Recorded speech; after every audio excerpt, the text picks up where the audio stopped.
Hi guys, today we'll be reviewing this video by Channel News Asia, and this video is actually pretty good. This video touches about retirement even in recession. Is it even possible for people in 30s and 40s? I do have quite a few of my own personal take, and today I would like to help you really understand different points of view. I would like to set some challenges, especially if you have a similar background. So maybe today's video is going to inspire you to do things differently. So let's roll in the video, and bit by bit, if there's something I can evaluate for it, I'll share with you right away. My retirement goal will be to retire by the age of 65. I definitely hope to travel in my retirement years, but only if my health allows for it. For retirement, I think for the current situation, we will need about 5,000. In the future, after inflation, I'm not very sure how much exactly we will need.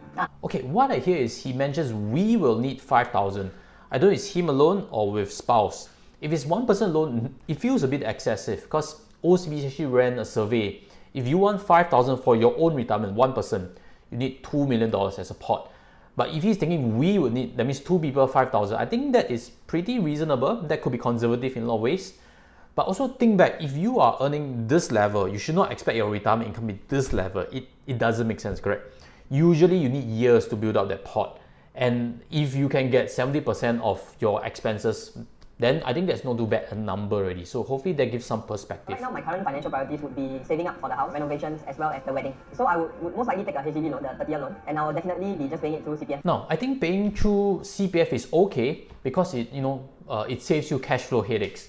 If you have surplus cash, then you can consider paying your housing loan with your cash instead of CPF, because ultimately CPF still gives you the interest. There isn't that many instruments out there that can give you 2.5% from CPF OA. So having said that, he's taking a HDB loan. Currently on the market, right now with low interest rates, bank loans are priced quite a bit cheaper than HDB loans. Previously, I've advocated on this channel, so if you are in this decision-making phase, then definitely consider HDB loan, because that rate seems to be fixed versus bank loans which can float. But as of right now, it seems low interest seems to be with us for many years. At the difference of about 1%, when you choose a bank loan instead of HDB loan, you are probably better served. So that is current point of view, but again, not sure, speak to someone in the mortgage space itself. Into ETFs, but I'm also saving about 33% in liquid finances. Other than ETFs and my cash savings, I do have a few unit trusts as well. Okay, I think he mentioned that he's saving 33% of his income. That's pretty good. I'd like to evaluate on that further. If you are serious about reaching your financial goals earlier, then you need to consider increasing that savings rate. I've done research before. If you want to, say, get to retirement in 16, 17 years, you need a 50% savings ratio for the equation to balance out. If you are saving 33%, that's good already. That will probably take you 20 plus years to reach your retirement goals. So having said that, one way to think about how to increase this ratio is to look for ways to increase your income. You need to work on your skill sets, you need to work on your employment, you need to network. I've mentioned many times on this channel before already. Increasing your income is the first step to loosening up this equation. Hopefully that makes sense. As of right now, my savings are all lumped together into one. After I get married and stuff, then we will start to separate it into retirement planning savings and normal savings for rainy days and stuff. I do see CPF as important, other than the fact that it's helping me finance my flat. CPF Life gives me a base where I can work on to build my income from. I think he's advocating a lot on CPF, and CPF indeed has its benefits. I have a previous video actually on 1M65, my thoughts about it. 1M65 drives a lot of saving towards CPF. There's pros and cons. Look for links below on that tutorial that would explain a bit further. In the future, definitely I would think of going into maybe getting a second property, maybe doing some commercial property as well. But it still depends on the market situation and the amount that I have in the future. I think right now we're seeing a lot of advertisements on commercial property. That's why based on recency bias, it seems a logical step in terms of growing your wealth. You need to own second property, which one can be a commercial property to avoid ABSD. So okay, I think that's a bit of recency biases, but let's continue moving on. I prefer more liquid investments rather than locking it up in a savings plan.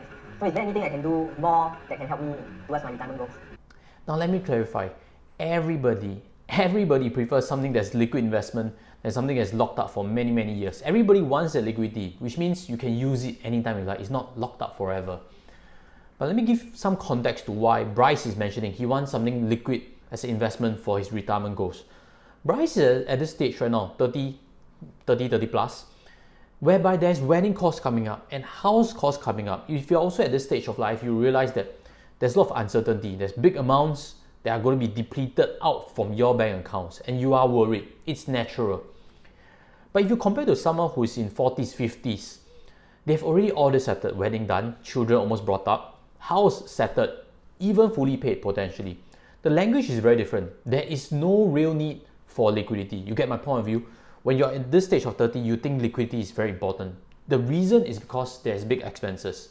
But for someone who's much older, all these phases have passed already, it's business as usual. There's no real discussion for liquidity.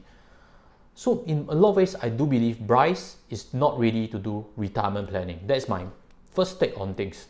But that is also not saying that he shouldn't do anything about saving, he shouldn't do anything about investments. I'll tweak the challenge for him. I'll suggest this for Bryce.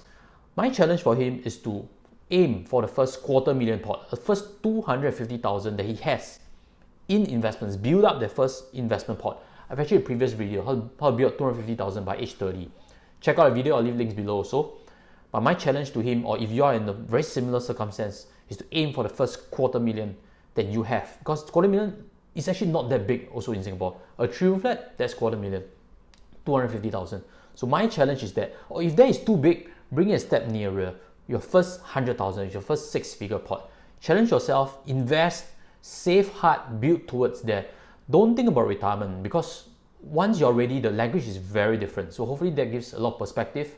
You just need to save hard, build up your asset base. The retirement part can come in a little bit down the road, and it's a lot more natural. I'm Sharyln. I'm 40 this year. I'm actually in the beauty business. My retirement goals are, I wish I can leave the rat race at the age of 55. Now this term, leaving the rat race, I think it's coined by Robert Kiyosaki in either Cash Flow 101 or Rich Dad Poor Dad.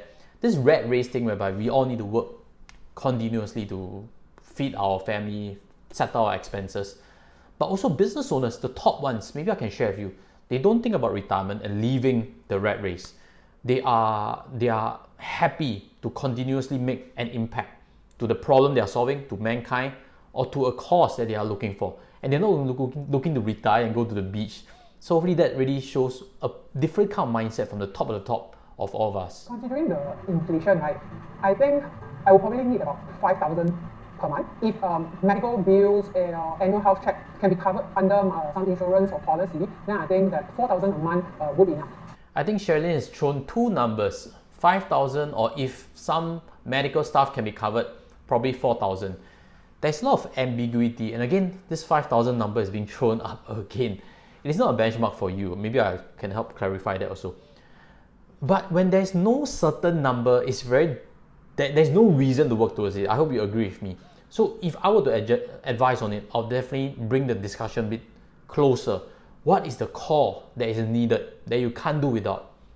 Your traveling expense, your food needs, your transport needs. We drill down to the base, which means if you can't get the base, you are upset. You have to get to the base. Don't think of a lofty number, 4,000 or 5,000, that has no real impact if you don't meet it. Then again, it's very difficult. This is goal setting in a lot of ways. So taking the discussion be different. This is goal setting 101. I wouldn't say that on the personal side I could save any actually at the moment, because whatever I earn, right, I reinvest back into the business because I want the business to grow. Now my thoughts is, why is there a need to move so much money back into the business? Is the business very capital intensive? Is there a lot of equipment? Is there a lot of inventory that need money to be sunk into? If it's a beauty business that's service based, then it seems on the surface that there's no need to pour so much money back into the business.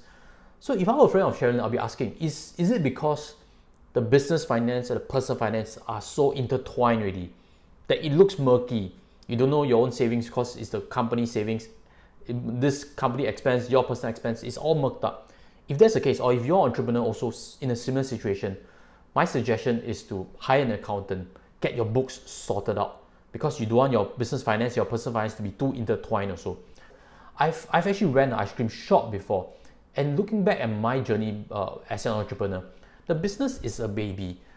It's very difficult to keep 9-12 months of cash for your own self and ignore the baby's needs. If the baby needs that cash, it's very difficult. It doesn't make sense. Very likely entrepreneurs, if the baby is struggling, the business is struggling, they'll take that money and funnel to try to save and turn around it. Looking back at the journey, of course, it was foolish. The business of mine folded. I hope Sharyln's business does well, because if it does well, then naturally you'll spill so much cash that her retirement is settled already. Or if you're in a situation where business is not doing too well because of COVID, it will suck on your personal savings, and that is a problem. You need to talk to other people in business, have a different perspective to things. If it's too bad, you might need to re-enter the employed world.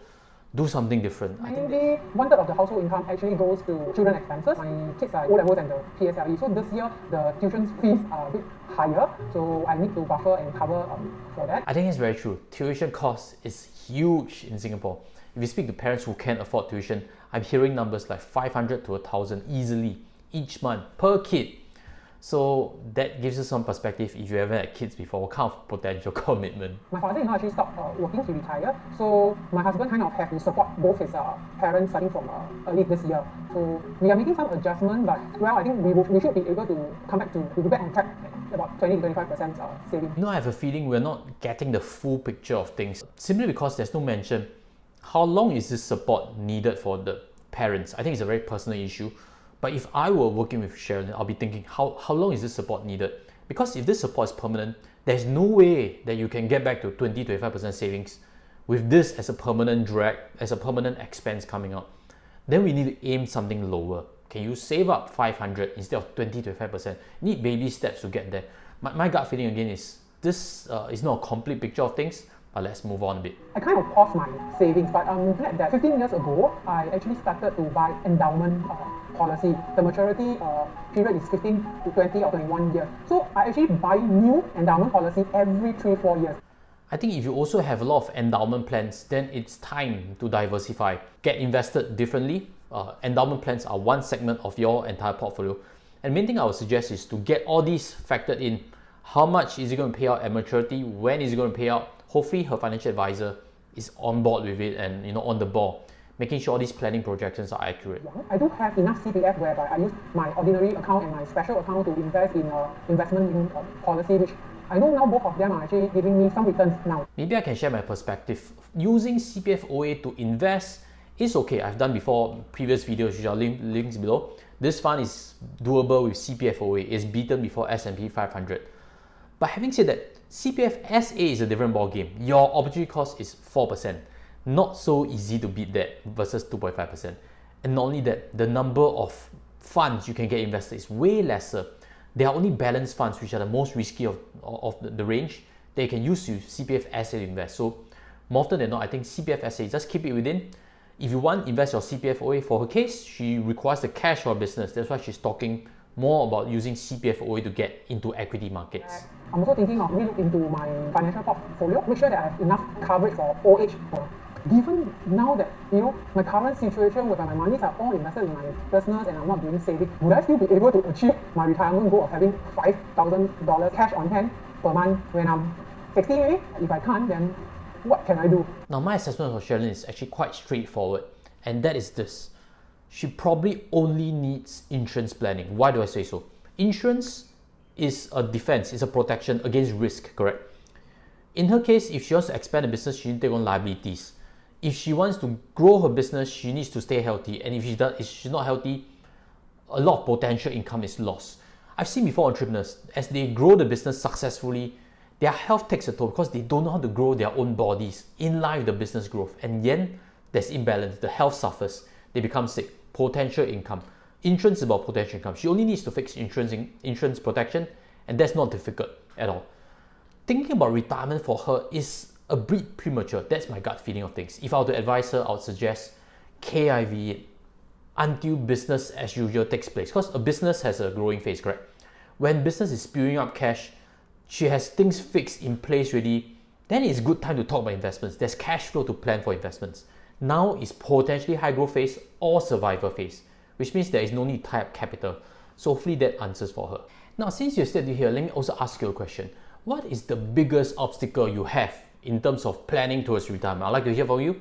Leave them in the comment sections. Maybe I could do a video to help you understand your situation better also. And again, if there's a different video that you'd like to suggest me to review, also leave them in the comment sections. So with that, I'll sign off. I've also previous presentations on retirement planning because I believe, if you follow me to here, that retirement planning is very natural when you're at the right stage of life. And numbers need not be that big as what many experts claim it to be. So again, I'd like to introduce you to the previous video I've done, how you can actually get to retirement using this phase of semi-retirement, or if you want numbers, how you can actually get to retirement with just $500 saved up a month.